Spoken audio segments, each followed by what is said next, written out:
to vaccinate children against COVID-19 from next month. Prime Minister attends 16th East Asia Summit. ADB ready to support Ho Chi Minh City in economic recovery. Vietnamese ports among top 50 effective container seaports.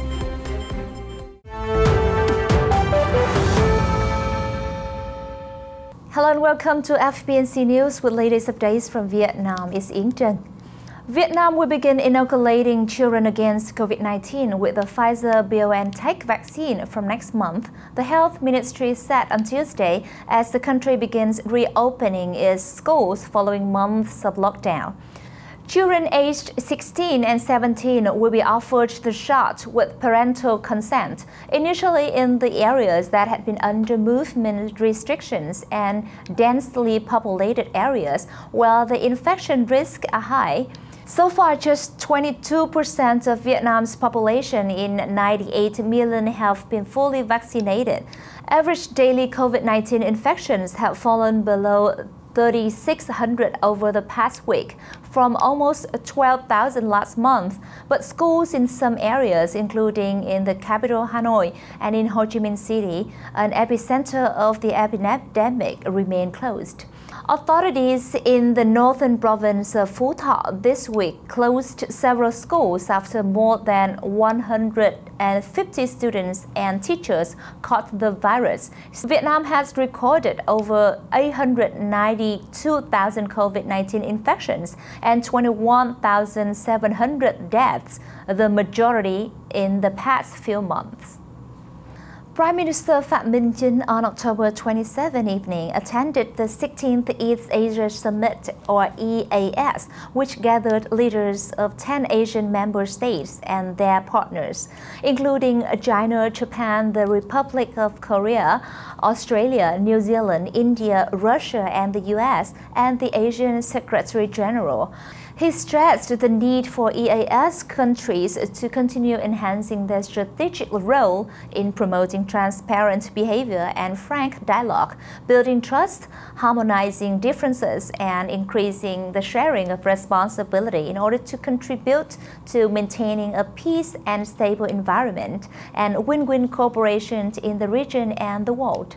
He suggested countries join hands in managing changes in an appropriate and effective way, promote multilateral cooperation, policy harmonization, and action coordination to effectively respond to emerging challenges, prevent the risk of instability, and boost sustainable socio-economic development and recovery, especially after the pandemic.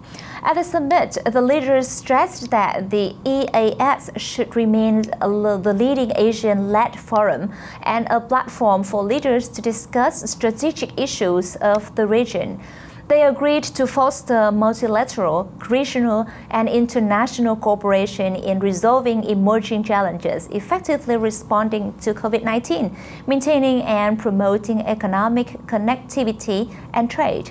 Concluding the summit, the participating leaders adopted the EAS statements on mental health cooperation, sustainable recovery, and economic growth through tourism recovery.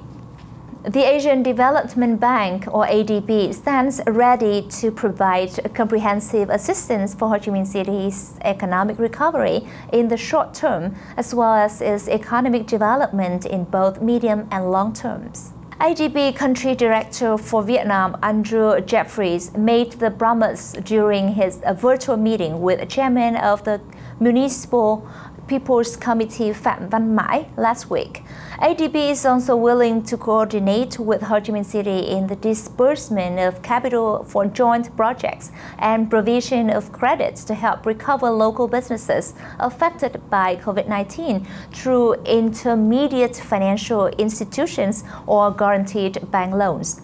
Jeffries expressed his belief that Ho Chi Minh City will soon overcome adverse impacts of the pandemic and spoke highly of the economic development capacity of Ho Chi Minh City and Vietnam as well in the medium and long terms.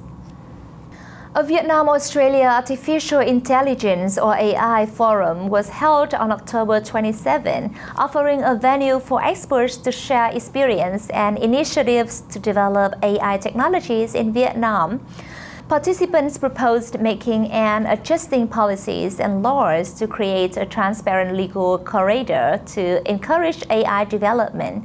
It is necessary to invest in researching and producing several practical AI products to serve the domestic market, attract resources inside and outside the country to build AI training centers, develop Vietnam's innovative system, and connect innovative organizations between the two countries.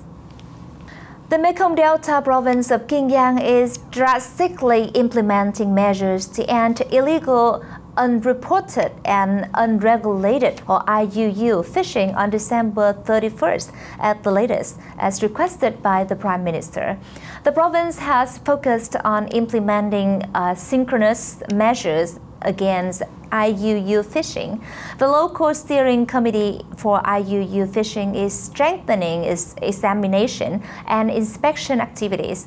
The committee has also worked with local authorities and competent agencies to launch communications campaigns to raise public awareness of anti-IUU fishing regulations.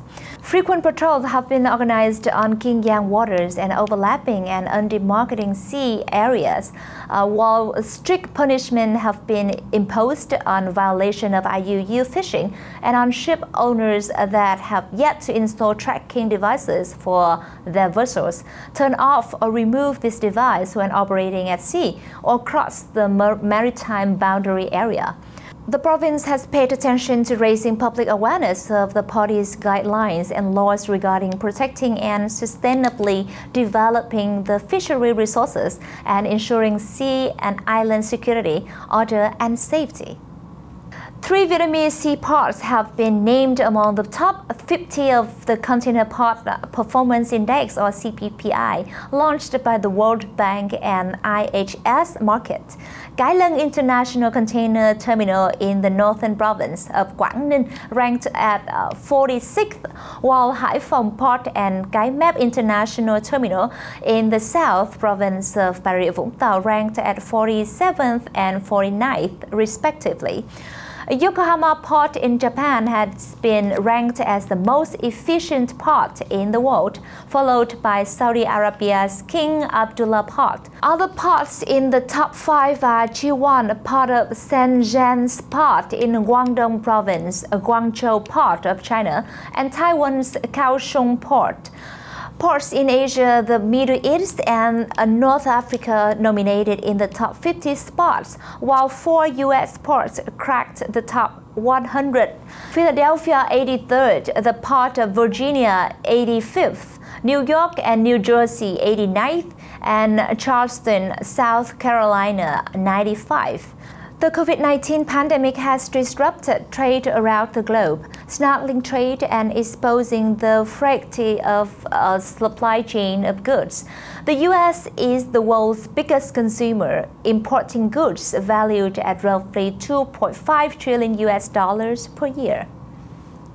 The under-23 Vietnam earned a fairly hard victory against the under-23 Taipei team with a score of 1-0 in Kyrgyzstan at the 2022 AFC Under-23 Asian Cup qualifiers on October 27. In the first half, the Vietnamese team met difficulties in bringing ball to the goal. Later in the second half, Hải Long passed the ball to Lê Văn Xuân and the goal was made by him at the 82nd minute. Following the victory, President of the Vietnam Football Federation Lê Khánh Hải and the VFF Executive Committee's Standing Board sent congratulations to the Vietnamese team and announced a bonus worth $13,000 to them. They wished that the Vietnamese team would continue playing well in the upcoming match with under-23 Myanmar on November the 2nd.